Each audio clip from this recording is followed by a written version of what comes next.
Good morning and welcome to the programme. Hope you had a lovely weekend. It's nice and sunny at the minute in Waterford City and across the southeast. There's a bit of a rain shower up around Fuse, I can see on the radar at present. It might get a bit colder later in the week, as you heard Karen there. We're also going to be talking to Karen later in the programme about wrestling, of all things. Karen was at a wrestling match. If you're at a wrestling at the weekend at the O3, let us know. Text us in 083 3333 975, or you can call Deise today on 051 846 123. Laura is out there waiting for your calls. She just sent me a Monica dancing in the kitchen gif, which is very funny actually. Terry Martin is coming up next in a little while, the Mesh Survivors Ireland. We're also going to be talking to Harriet on her family's BRCA story, about her family being ravaged by breast cancer regarding BRCA. We'll also be talking about Airbnbs. Are you an Airbnb owner in Waterford? Let us know. And Helen Barry from Cheek Point is coming in to talk about a book about the drownings a number of years ago of 4 men. Imagine 4 men drowning together. A father, one of them, was never found. We'll be talking about that. Firstly, one of the main issues that has been in the news in Waterford and the southeast over the last 2 weeks in particular is the condition and the state and the issues surrounding the Department of Psychiatry at University Hospital Waterford. Wexford Council have an emergency motion today calling for urgent action. We heard about the protest on Friday. We've been hearing on the bulletins about what the unions and what staff want at it. We haven't heard yet from the HSE themselves. So I've been talking to David Heffernan. He's the South East Regional Manager for Mental Health Service. And this is what he had to say about the current state of the Department of Psychiatry in Waterford. Good morning, Damien. Thank you very much for joining us. You're welcome. Tell me a little bit about yourself. Full name and title, please. Well, my name is David Heffernan. Damien, I'm the Head of Services for the Mental Health Services in South East Community Healthcare, the South Eastern Health Board as we would have known it in the past. Yes. And you're living in Kilkenny? I'm living in Kilkenny, yes. And tell me a little bit about your experience, your first-hand experience. You've been working in the services for quite a number of years. Yes, I'm working in the mental health services now for 30 years. I started my first job in the mental health services I was a workshop manager in the old institution that was St. Dimphna's Hospital in Carlow. Yes. So I've working certainly for about 20 years now in direct patient care. And then in the past 10 years I took the steps into management and have come along that journey since then. And I have to say it's been a massively rewarding experience in some respects, because we have overseen the closing of the large institutions, a time in our history in terms of healthcare that we don't want to go back to. And we have moved into, what we believe to be, a more integrated community mental health services. We have 6 approved centres in the southeast now. We have 2 acute psychiatric units. We have one in Kilkenny attached to St. Luke's Hospital. And as you would be aware, we have the acute psychiatric unit in the University Hospital Waterford. I'll come back to that now in a second. So you're not a psychiatrist. You're not a doctor as such. No, I'm absolutely not. I'm not. I'm a lay person, as they would say in the clinical world. But a person who works and has a family and lives in and you know the southeast very well, and you know the problems that are associated, and people talk about the lack of funding that we are getting proportionately compared to other regions and all that sort of thing. I know there's only certain things we can talk about here, and we're not going to get into personal stories. In terms of, let's talk about acute services first. So we've got Kilkenny and we have Waterford.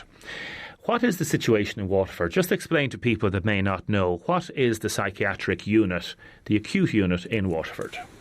In the first instance, if it's okay, Damien, I would like to acknowledge the fact that the circumstances as they arose over the October bank holiday weekend in the Department of Psychiatry, University Hospital Waterford, are completely unacceptable.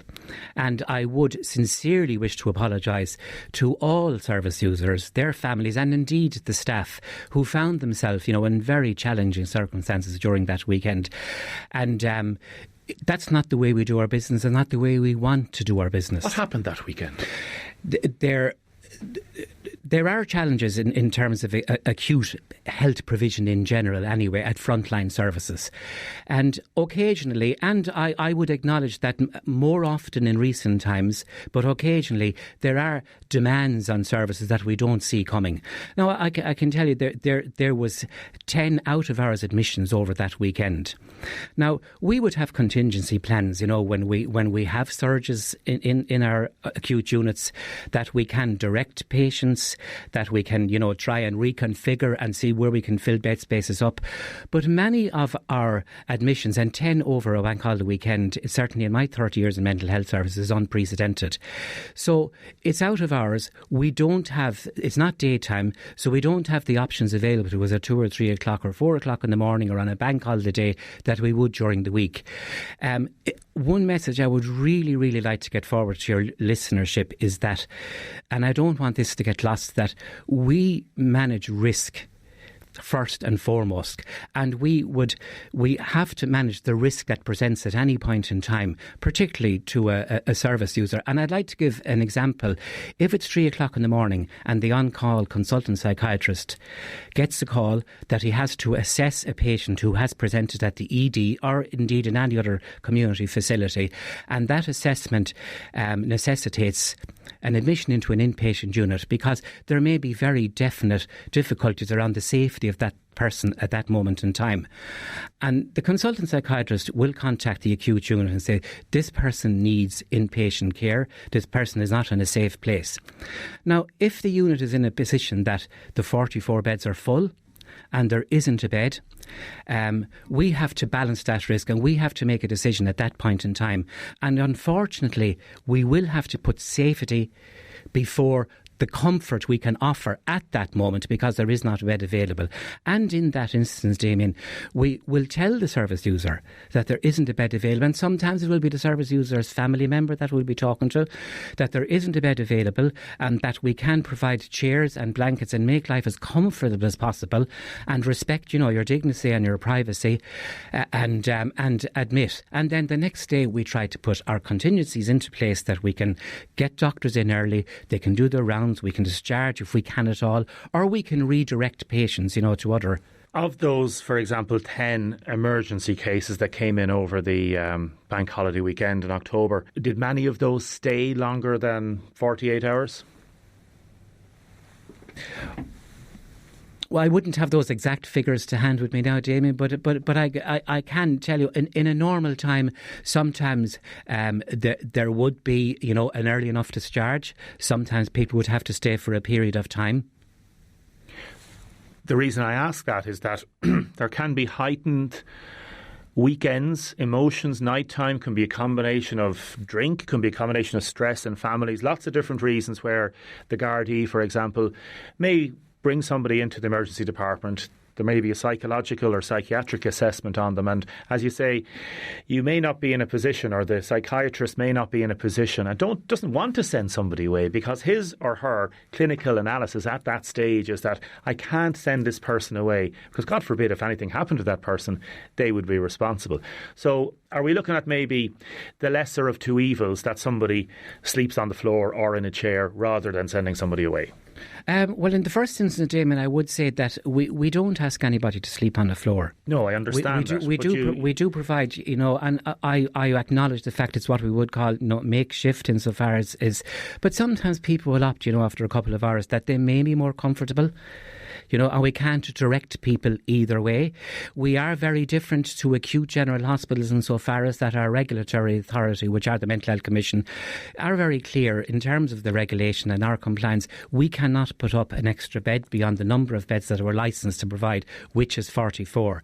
So that leaves us in a position whereby you might like to make a makeshift bed. You can't.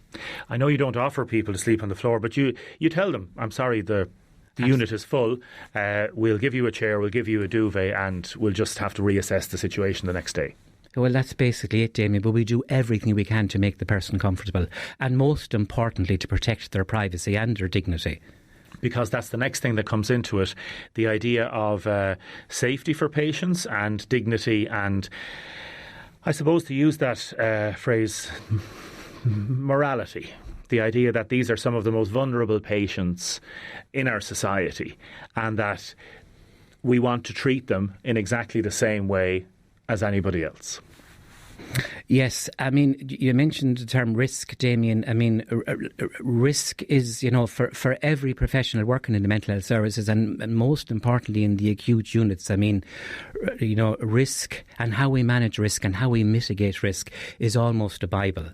I mean, our professionals, and mainly nursing, that are in the acute units, they're highly trained in risk management and how we risk every single patient that comes in, every single circumstance that might be arriving with them, because every patient is different. They will present with different difficulties, and they present with different emotions. And risk management is really, really, really important. And the clinical safety of the individual, particularly when they come into acute unit at a time where it is stretched and it is overcrowded, is singularly most important. And unfortunately, at those times, it does take precedent over the immediate steps we can take to provide the level of comfort we'd like to. We spoke to a number of people, I know we can't talk about individual cases, over the last few weeks who, in their experience, having used the services and been in the acute unit over the summer or maybe over the last few months, they've seen people regularly, is what they've said, being in a situation where they're on chairs, sleeping on chairs or with duvets. So would you accept that it's not just a bank holiday phenomenon? Yes, Damien, I would. And I think we aren't any different to the general acute health system, whereby demand is certainly it's bigger than the supply or the resource we can offer at a particular time. I think it would be disingenuous for me to suggest that it just happens at a particular bank holiday weekend, because it is something that we're having to deal with more often. In your estimation, and I presume you've done studies on this, how many more beds do you need? How big a unit do you need, for example, to cater for the needs at present? That's a very difficult question to answer, Damien, because I remember a time when there was almost 13,000 people in institutions in Ireland, and that's not so long ago, That's something we never want to go back to.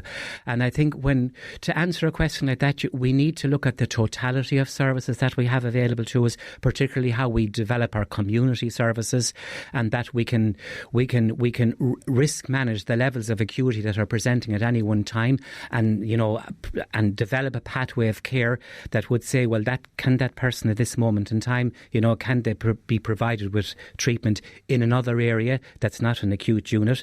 So as to how many beds you need at a particular point in time, it's a difficult question to answer. I know it is, but have you not done research into this? Like, there's 44 beds at present, there are 14 acute beds, there's 30 non-acute beds.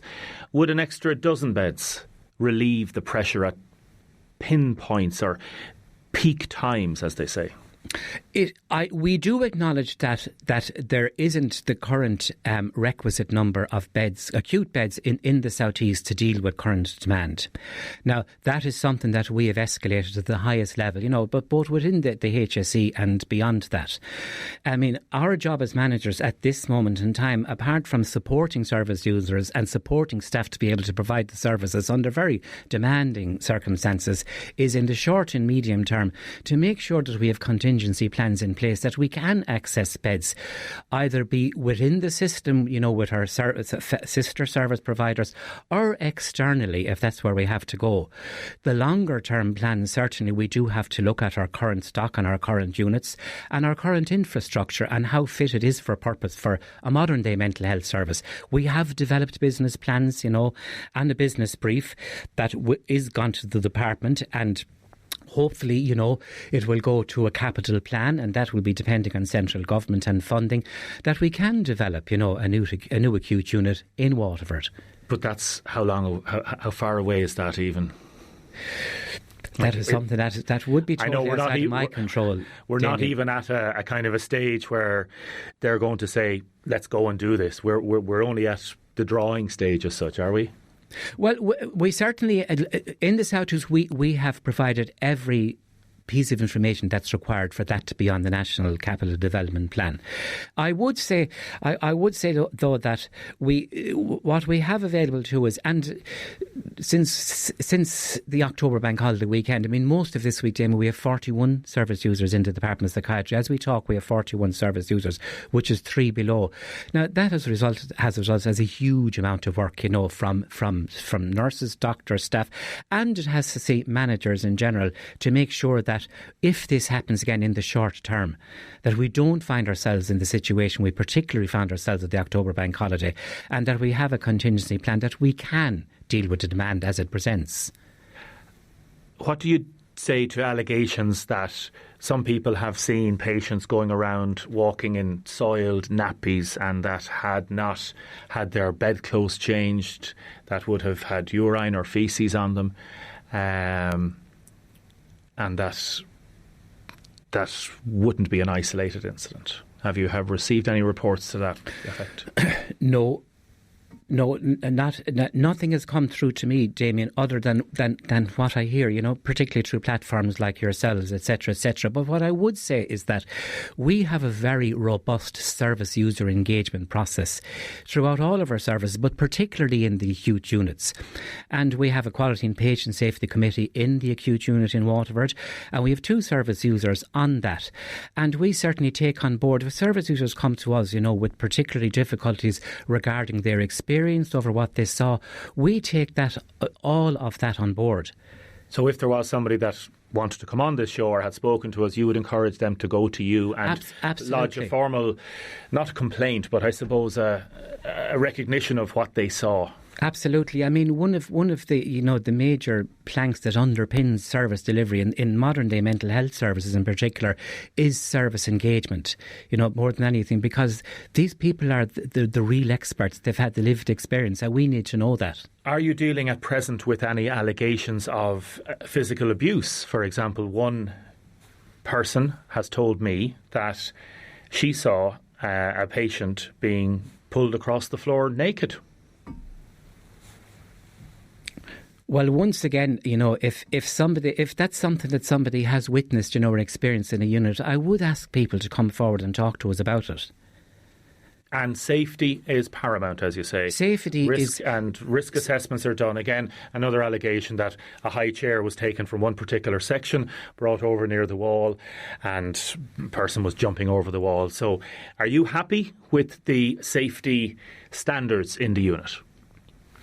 Damien, insofar as we are required by our regulatory authorities to manage risk to the nth degree, yes, I absolutely certain staff are well trained, particularly in terms of how staff can be challenged sometimes in particular cases where somebody can be very unwell, they might feel threatened, they might lash out, and staff are really, really well trained in dealing with, violence and aggression, and that training is mandatory, and that training is replenished, on a yearly basis.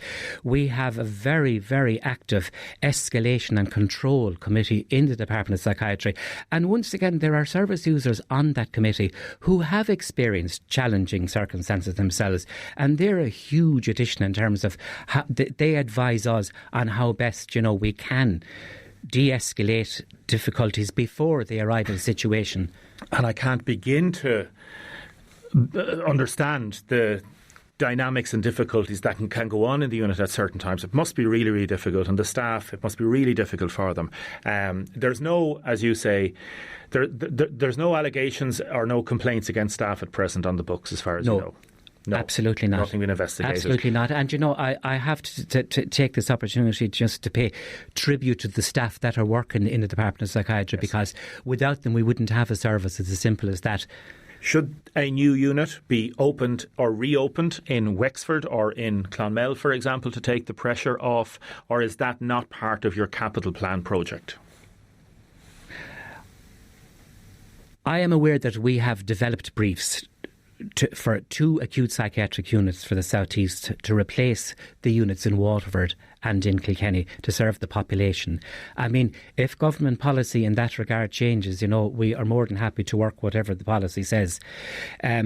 I suppose I having acknowledged the fact that we can be very challenged in terms of the resources we have available to us at one time, I would say that Vision for Change, which is the guiding policy that has guided how mental health policy and service delivery has developed, was a policy document that developed in 2006, and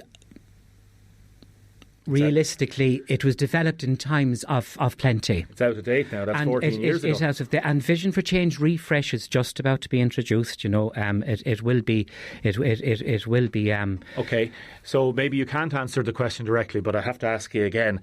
Would you like to see another unit, or a new unit, or a unit reopening in Wexford? Damien, in all honesty, what I would like to see, and I say this, I would like to see a totality of service delivery, that we can deliver a continuum of services both in the community and in acute psychiatric units. I certainly haven't grown up in the old institutions, which is someplace we would never like to go again. I certainly would not like to see as redeveloping anything that looks like increasing large acute units. Yeah, no, nobody wants that. But I do think that we need a continuum of services that can support people whatever stage they're at in their pathway in terms of their mental health. Whether that means an expanded unit in Waterford or potentially another unit in Wexford, but the problem with that is you then have staffing issues. You have to basically staff and work another unit. It might be better just to expand the Waterford unit. Well, the plan at the minute is that we have developed business plans that will go to replace the units in Kilkenny and in Waterford. Anything finally to say, David, to anybody, a service user or a relative of a service user who is worried or has concerns at any stage about their loved ones in psychiatric acute services? Jamie, in the first instance, I would like to say that anybody who has a concern, please talk to us. Please talk to us. We may not be able to alleviate everybody's concern, but we certainly can. And our doors, in as much as they can, are open. I suppose, if I have to be honest, Amy, I'd say I really want to give assurances to service users and their family members, and indeed the staff, that the Department of Psychiatry is a first-class facility that provides care to people at a very, very bad time in their lives. It does have challenges. We acknowledge that, and we work really, really hard, to provide the resources that we can deal with those challenges and move on. I suppose when I look at how, since our particular bank holiday weekend and the challenges that presented that time, I am acutely aware of that can be played out in social media, and I have seen images that are very troublesome, and have to be worrying for the general public who watch. And in that regard, I would like to say that sometimes an image can be something that captures something at a moment in time, but it may not necessarily be reflective of the totality of what's going on in a particular area. And that itself, I suppose, can worry people in the community. It's also very difficult for staff to see and read that. And speaking of staff, we saw the protest on Friday, the staff protest. Your thoughts on that? Well, I have no difficulty with staff protesting. I think it's a democratic right, Damien, and I think if they have difficulties and they want to let the general public know in large, they are certainly welcome to do so. And I mean, that's the way it should be.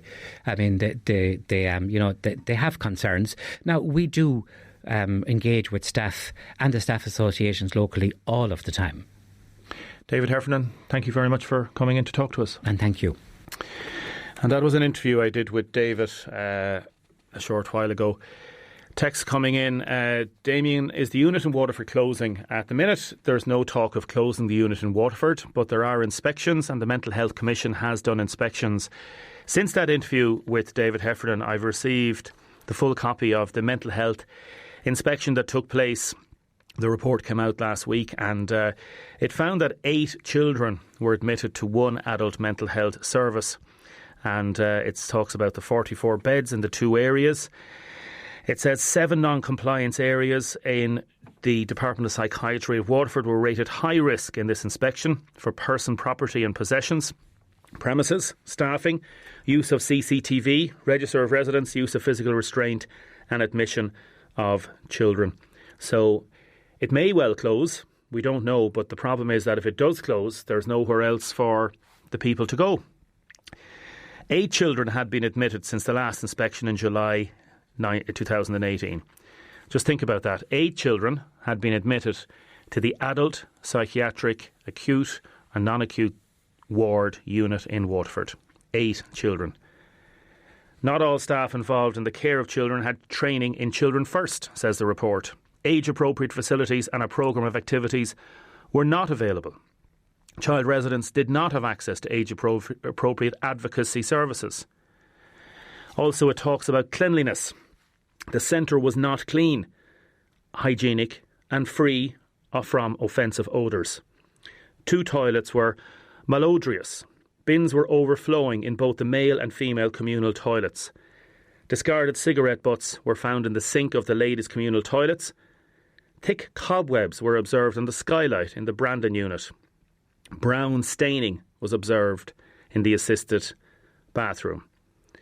CCTV monitors were not viewed solely by a health professional responsible for the health and safety of the residents. Monitors in both nurses' stations could be viewed by the public from the corridors through glass panels, and anyone passing the nurse's office could see the monitor and the CCTV images. And there's a list of the high risk, moderate risk and low risk and the compliance of that. So a lot of people have been texting in, Damien, can you tell that man please to throw away the script and tell the truth? Everything you're saying to him, he is the same nonsense response. He's not answering the questions that he should be asking. Another person asking about, was it a mistake to close all the different areas, for example in Wexford and in Tipperary, and that there should be a lot more done on this. Anne has phoned into 051846123. That man is making excuses, not answering the actual questions. I'm one of the people struggling to get into Waterford and his answers just leave us more lost. GPs can't help, the hospital can't help. It isn't doctors and nurses who should apologise. It's the HSE leaving us like this. Another person saying the manager is glossing over the real issues in the psychiatric Waterford unit. Another person, absolutely, Wexford does need a U unit and the department in UHW needs to be improved and not shut down. That would have a huge negative impact. The nursing staff are amazing. They've done a tough job. Together we can make a difference. That's from Tony from Candles in the Dark.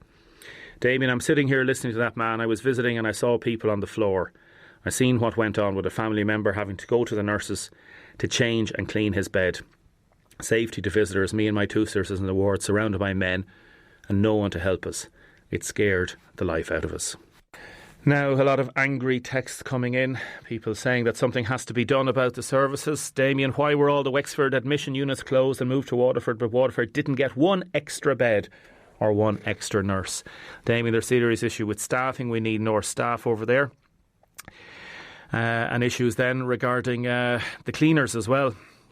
Damien, safety for nurses. My mother works out there. And you'd be worried about her going to work. They're so understaffed, and this is the result. Sometimes they've only 3 nurses looking after the whole unit. Now, we're going to come back to that. Firstly, we're going to stay with Health Matters. Terry and Kate, good morning, ladies. Good morning. Hey, Damien. Thanks for having us here. Thanks very much for coming in to us. There's a big meeting taking place today in Dublin. Women suffering health complications from vaginal mesh implants have called for an audit of those that have used the devices in advance of meeting Minister Simon Harris today. So, Mesh Survivors Ireland, representing more than 500 women. Tell us about Mesh Survivors Ireland, Terry. Well, Mesh Survivors Ireland was initially set up by Melanie Power. She's a solicitor from Limerick, but it was for her own clients.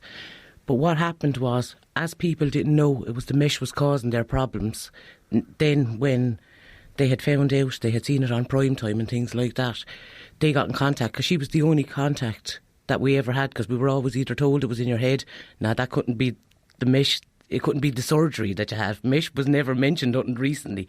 And so the page then was opened up just to support other people, because basically what it is now is just ladies are supporting ladies on it. But now we have men with hernia meshes as well that comes from sports injuries, as you know, and stuff like that, because it's all made from polypropylene plastic.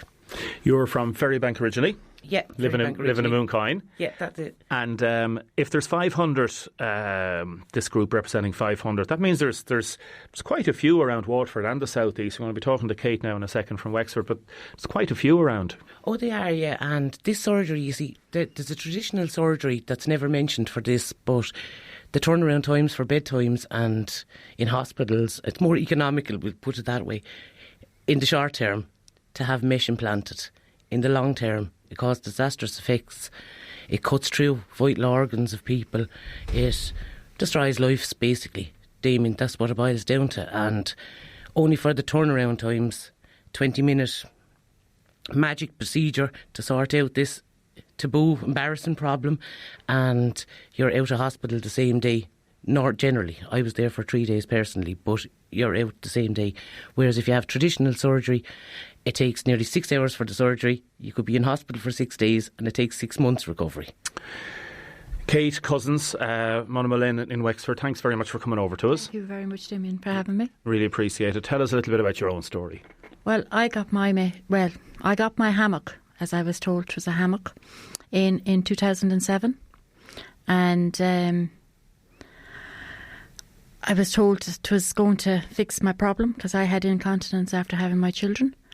And but when I woke up from my operation, my procedure, I had pain. So they told me, it's going to settle. It's just but it continued anyway. And I was back and forth to the local hospital regularly. But eventually anyway, they were telling me that it was all in my head.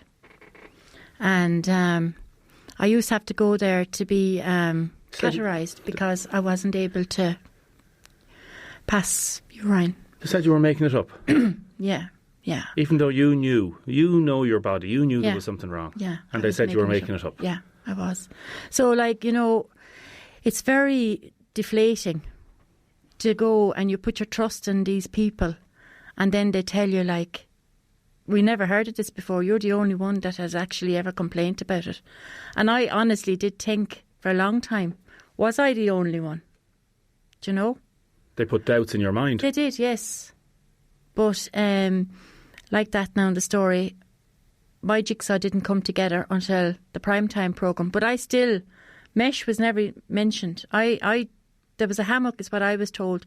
And a hammock to me was, something to...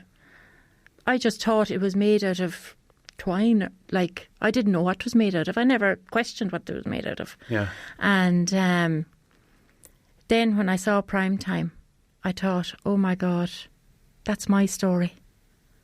And it really opened a can of worms, really, as far as I was concerned. It just came together. But that was 10 years on. It must have been, or how has it been for you? Oh, it has been desperate because I had a young child. I have 4 children. And my youngest girl, she grew up with me being in the bed. She grew up not having me. Plus my 2 elder girls, they were mammy. They were young girls themselves at the time. And my son, they were doing the things I should be doing because I couldn't do them. Even sitting in to drive the car, that was an ordeal. That was a big ordeal. And kids, they want to be in their activities 2 hours before it actually starts. Yeah. And you're trying to talk yourself into getting out of the bed and going. Because that was the only place I got relief, was lying down. I couldn't sit down. Terry, when you hear Kate and you hear other women's stories and you think of your own story, how does it make you feel? Well, Damien, it just so resonates the whole way around. It's a lonely, isolated, up until the primetime show with Leslie Ann and Margaret and Janet. It was isolation like that. You couldn't possibly... I had suggested, because I only ever had the one surgery, I was going, could it have been that? Because I never so much as had a cold up until that point. No, couldn't possibly be that. I got poked and prodded, every test known to man. I was misdiagnosed. I was treated for different things. Medication was given to you. Like that, I'm constantly on antibiotics. Well, I'm having a break now at the moment, but I've had 3 horrendous months to this. Like that breaks down your immune system. The mesh is after being connected to autoimmune diseases. So there's people out there that was diagnosed with fibromyalgia, we say, for example, whereas it could be after stemming from the toxic plastic that's after fragmenting and breaking up in their body. Do you know, cutting through organs and things like that is a regular occurrence. We have one lady in particular. This shows you how isolating and devastating, disrespectful the whole thing is at this point. We had a meeting up in Dublin there on Thursday just gone, and there was a lady there. Her husband works. It's really after affecting me because in my own job, this wouldn't be condoned. She's catheterised. She has to catheterise herself. She's washing the catheters and reusing them because she hasn't been allocated any medical assistance because her husband works. I suppose they're probably a little over the quota, but the costs of her medication, the catheterised, like this, in fact, that's prone for trouble, infections. Do you know, ongoing complaints then, and it was just for me to just hear that, for me to see the ladies. We've ladies like they're young, up to, do you know, like up to 70, we say, and even from the Bleeding Edge documentary that was on the implant, all implants, it was sort of stated on that this device should not have been put into anybody of young age. The Minister ordered a pause in the use of these devices the middle of last year, for safety. What obviously you want to know is, did they know anything about this? Was there any issues raised beforehand? There's so many complicating factors in this, Kate, isn't there? There is, but like the thing about it is, for you to go into your local hospital and for your consultant to tell you that is in your head, well, sure, you're going to come away thinking, maybe it is me, maybe it is no one else. Because that's the way I was thinking. Do you know? Like I have thyroid, I suffer from depression, I have diabetes, and now I had to fund myself to go to the UK. I got mine removed there this year. I had two major surgeries. And now I have gallstones as well, on top of all that. Do you know, like, it's one thing after another. How has it been? Plus, I walk with a walking stick. How has it been since it was removed? That sharp pain is gone. Or the relief of even knowing that isn't in your body anymore is a great feeling. It is a great, great feeling, I have to say. But I never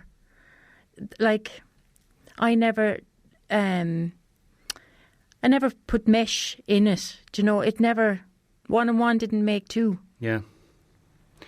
Is it the material, we think, Terry? You mentioned the material. Yeah, it's made from polypropylene plastic, and well, it's after being proven out. There was no research probably up until the point everything was highlighted, because this is a global scandal now. They reckon it's more of a bigger thing than the thalidomide one that was before. But so it's a global scandal, so every country is looking at it. Like the minister in Australia is fed up apologising to the people that's affected. Do you know, Scotland... Have you received an apology yet? Oh God, no. Oh God, no. We haven't received really anything yet. We have... we're at this to be the 4th meeting today with Minister Harris, and up until then, the Chief Medical Officer had given a report on it. He'd made 19 recommendations.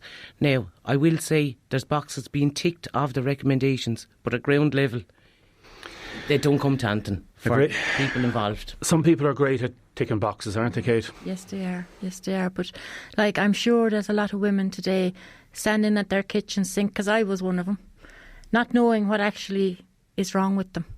They're not putting it to their incontinence tape is the cause of all their problems, their pains and their aches.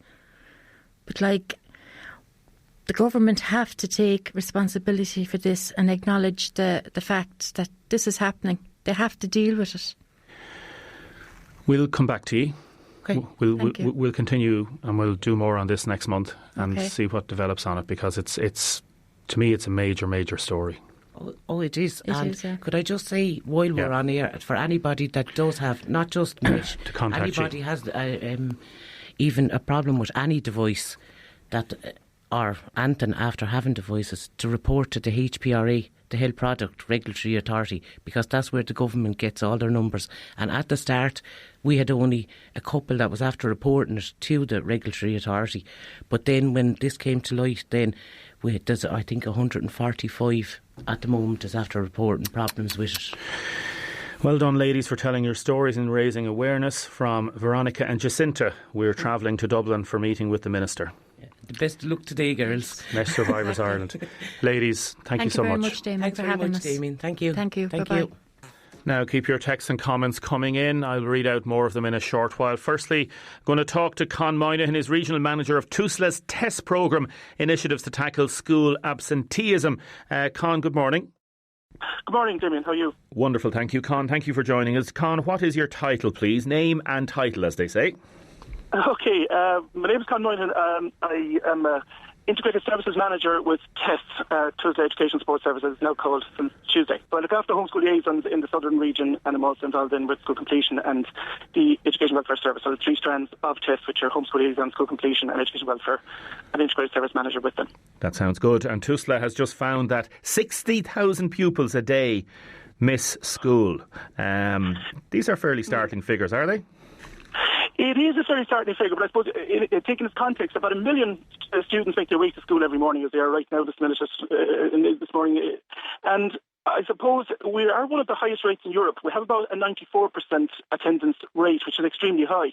And that sounds very good in any other walk of life, but when you take the fact in there 6%, they're out, that's equivalent to 60,000, which would fill Simple Stadium there on any given day. Now, obviously, there's different students, different days, and there's very valid reasons quite often for illness and bereavement, etc. But at the same time, there are a number of people, who should be in school this morning who are not. And are children missing school for different reasons than they did in the past? What's your take on it? Well, one of the things I suppose at the moment, one of the biggest school refusal reasons I think is stress and probably mental illness factors coming to the fore much more so than in the past. Maybe we were unaware of it in the past. But I suppose quite a number of school refusals at the moment, for people who just find school very stressful. And that's, I suppose, relatively new phenomenon. In the past, people might have been left or not come to school more to do with in the labour market or on family farms or whatever, So I think that there's a shift in that regard, yes. Yeah, I suppose we've done quite a bit on the stress and anxiety in different sections of society over the years, Con, and particularly in the last 2 years on the programme here. But there is obviously a difference between anxiety and panic attacks than somebody just being stressed. So that's obviously something that teachers have to deal with as well, isn't it? Absolutely. I suppose, in the word, I suppose people use the word depressed, and quite often they just mean they're a bit fed up, and we have to sometimes, we have to make a judgment call, and if people are genuinely stressed and suffering from anxiety, you need professional help with that, and there's never a debate, I suppose, if someone is unwell enough to be in school. But on the other end of the spectrum, I suppose we're building on things like resilience and trying to get people to overcome difficulties and overcome the fact they might not want to be in school today, but will go anyway because they see the greater value. And that's the kind of piece of work that I think all of us are trying to do in schools, and those of us who work with TEST.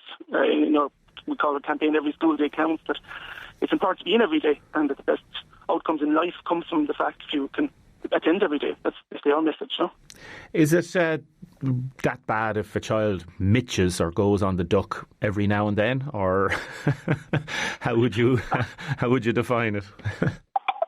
I suppose the difficulty, is that patterns can emerge. You know what I mean? And then if someone is in every day and is committed every day, and that's the way you do your business, that sets you up, I think, as a tone for life. And also, in that schools are just in preparation for the world of work and the world of college, wherever you go on to afterwards. So if one gets into a habit of ducking an odd day here and there from school, which you might say in the overall context, can you make that time up? But it sets a pattern. And obviously, in the world we live in, if someone is missing for a day, where are they? And who are they with? And what are they doing? Is a massive concern. As a parent of 3 kids myself, that'd be where I'd be. First questions I'd be asking, Yeah. Talk to me about specifics, Con. Marginalised groups in particular and urban-rural issues. Yeah, well, and I suppose when you talk of TESS, Special Education Support Service, it's in the DEIS schools that we target a lot of our resources. Particularly the two of those strands, the homeschool liaison scheme is very much in DEIS-based school, and so is school completion. Homeschool liaison, for example, works with the parents, and they will try and engage the parents to make sure they value education, to support them in every way they can to get their kid into school every day and support them. And that's a big task. And school completion then works with the pupils who are on the margins, who are missing from school, who are not in school, or who have find school really, really difficult. And they're targeted services then to work with them. The Education Welfare Service actually then works with everybody, every school in the country, and they will respond then when someone has missed 20 days, returns to in from schools. They work very much in trying to support schools to develop school attendance strategies and to help, parents find a school where they're having difficulty, where there's no school placement, stuff like that. So the three strands work together. Yeah. But, and last year, there's our focus in disadvantaged areas. Sorry, Jamie. Yeah. Tell me what you think about the figures and the idea that parents should be held responsible. So, for example, last year, 740 school attendance notices were issued to parents whose children were consistently failing to attend, and 175 court summonses followed. Do we know the outcome of those? Have parents or should parents be prosecuted if their children consistently miss school? I suppose, first of all, the figures you give there, it is an absolute last resort. I mean, our whole focus and our rebrand is talking about Special Education Support Service. It is a support service, and that's what education welfare officers, as the rest of us in the three strands, spend our time doing. However, I suppose every pupil, every child is under the Constitution is entitled to an education, and where her parents do not take that responsibility seriously and actually prevent a kid, in some cases, coming from school, then that is the business of the courts to bring them forward. But of the 720 school attendance notices issued last year, just 172 went to court. A lot of them were sorted in the sense that, they don't, the judge will give time to see can things improve. And usually when you get to that point and the minds are really focused, solutions are sometimes, come to at that point, But it is a very necessary part of the whole equation that stress is there, I suppose that deterrent is there, so that people don't adapt the laissez-faire approach and don't send their kids to school, because it is a constitutional right that kids have a right to be there. Con Moynihan, thanks for joining us this morning. Thanks, Damien. Good to talk to you.